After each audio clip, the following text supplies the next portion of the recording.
আগামী নির্বাচন যেটা আসুক, যখনই আসুক, আমরা বলবো এই নির্বাচনটা যাতে সংস্কার করেই আসে। সংস্কার করা ছাড়া যদি নির্বাচন আসে তাহলে আগেকার মতো ওইরকমই ডাকাত চোর এরাই নির্বাচিত হবে। কথা ঠিক কিনা বল? এখন থেকে বহু লোক চুরি ডাকাতি করার পায়তারা শুরু করে দিয়েছে। কথা ঠিক কিনা? তাদের কথা এটা যে যেভাবেই হোক নির্বাচন তাড়াতাড়ি হইতে হবে। আচ্ছা, যদি গত বছরের স্বৈরাচারী শাসকের আমলে যেভাবে নির্বাচন হয়েছে ওই নির্বাচন যদি আবার এখনো হয়, এই নির্বাচনের কোনো দাম আছে?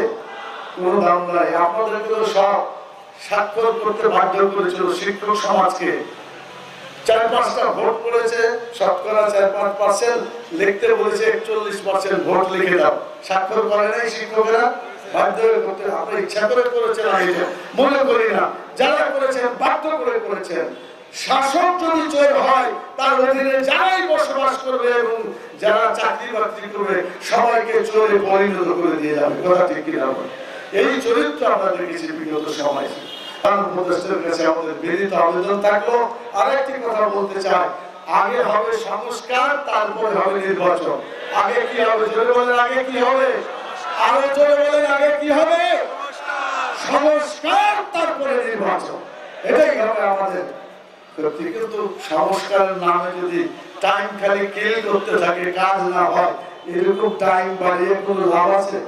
কোনো লাভ হবে না। এই জন্য দ্রুত সংস্কার করে দ্রুত নির্বাচন, এটাই জনগণের দাবি। কথা ঠিক না হবে?